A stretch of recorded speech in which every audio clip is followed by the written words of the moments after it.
Assalamualaikum warahmatullahi wabarakatuh. Salam Baraya Handayani. Perkenalkan, nama saya Melinur Aini, SPD. Saya mengajar Bahasa Indonesia di SMA Handayani 1 Papungpe. Sebelumnya, pada pemaparan kali ini, simaklah terlebih dahulu gambar yang ada pada layar Anda. Nah, gambar apakah ini? Sebelumnya ada yang pernah lihat atau mengetahuinya? Ya, betul, itu adalah setumpukan atau lembaran surat lamaran pekerjaan. Dalam pembahasan kali ini, kita akan mengetahui lebih dalam mengenai surat lamaran pekerjaan. 1. Pengertian surat lamaran pekerjaan. Apa sih itu surat lamaran pekerjaan? Nah, di sini ada pengertiannya, yaitu surat yang berisi permohonan untuk bekerja di suatu lembaga.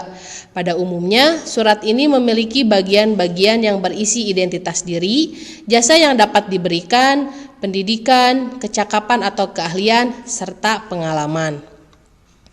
Melalui surat lamaran, pelamar menyampaikan permohonan untuk diterima sebagai pegawai. Permohonan ini tentulah harus mengandung tesis, harus didukung argumentasi yang kuat agar yang akan menerima pelamar merasa yakin dengan permohonannya. Yang kedua, ada sistematika surat lamaran pekerjaan. A. Tempat dan tanggal pembuatan surat. Dalam tempat dan tanggal pembuatan surat ditempatkan di pojok kanan atas, tanpa titik di akhir karena bukan merupakan kalimat. Di sini terdapat contohnya Bandung, 30 Mei 2020. Yang B, ada lampiran dan perihal. Kata lampiran dan hal tidak disingkat seperti lam atau LP, tetapi ditulis dengan jelas yaitu lampiran. Angka dalam kolom lampiran ditulis menggunakan huruf, tidak menggunakan angka. Di sini ada contohnya, lampiran 4 lembar, hal pemberitahuan. Yang C, ada alamat surat. Tidak menggunakan kata kepada, tetapi diganti dengan yang terhormat. Alamat disarankan tidak lebih dari 3 baris. Jabatan tidak boleh menggunakan jenis kelamin seperti bapak atau ibu. Tulisan jalan pada alamat tidak boleh disingkat seperti JLN, tetapi ditulis dengan lengkap yaitu jalan.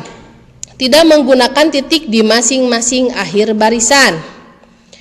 Yang kedua, ada salam pembuka. Setelah kata dengan hormat digunakan tanda koma.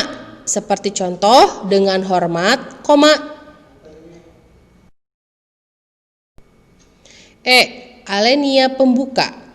Dalam alenia pembuka, sebaiknya menggunakan bahasa yang baik dan sopan, agar para pihak atau instansi yang membacanya tidak tersinggung.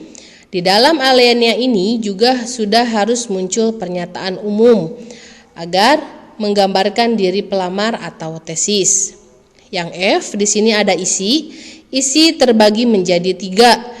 Di sini ada identitas. Identitas itu seperti nama, tempat tanggal lahir, pendidikan terakhir, dan alamat. Ada maksud dan tujuan. Maksud dan tujuan merupakan keterangan tentang alasan pengirim atau pelamar pekerjaan menulis surat tersebut. Yang terakhir ada menyatakan lampiran. Dalam lamaran pekerjaan, terdapat beberapa lampiran tentang syarat yang sudah diminta oleh instansi yang membutuhkan pekerjaan. Oleh karena itu, pelamar harus memenuhi lampiran yang diminta tersebut. Kemudian, di setiap rincian digunakan tanda baca titik koma, dan di akhir lampiran digunakan baca titik. Yang G, ada penutup.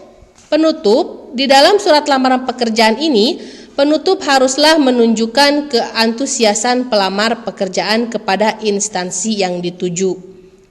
Contohnya, demikian surat lamaran pekerjaan ini saya buat, besar harapan saya untuk dapat menjadi bagian dari perusahaan. Yang H, ada salam penutup. Jika di awal ada salam pembuka, tentulah di akhir adanya salam penutup. Sebagai surat lamaran, salam penutup menjadi sangatlah penting. Salam penutup sebagai bentuk etika, sopan santun, dan penghormatan. Yang I, ada tanda tangan dan nama terang. Tanda tangan ini biasanya berada di pojok kanan bawah surat. Lalu di bawahnya ditulis nama lengkap. Contohnya hormat saya, tanda tangan, dan nama terang. Ini ada ketentuan-ketentuan yang harus diperhatikan dalam surat lamaran pekerjaan. Di sini ada bahasa surat adalah bahasa yang baik dan benar.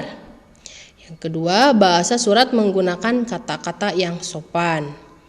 Yang ketiga, bahasa surat berisi kata pengantar yang jelas, singkat, padat, informatif, dan tepat sasaran. Yang keempat, bahasa surat tampak dari tulisan yang bersih, mudah dibaca, sesuai dengan kaidah ejaan. Yang terakhir, melengkapi bagian-bagian surat dengan norma bahasa surat seperti penulisan unsur hal, tempat atau tanggal, alamat, salam pembuka, isi surat, salam penutup, tanda tangan, dan nama terang.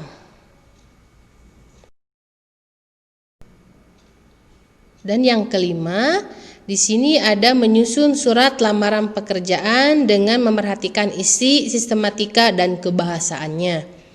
Yang kesatu, menggunakan bahasa yang baik dan benar. Yang kedua, menulis dengan susunan format rapih. Yang ketiga, melengkapi data sesuai dengan keperluan. Dan yang keempat, melampirkan surat pendukung seperti sertifikat pengalaman kerja. Di sini ada contoh surat lamaran pekerjaan. Kalian bisa lihat, bisa amati seperti apa sih contoh surat lamaran pekerjaan. Di sini ada salah satu contohnya.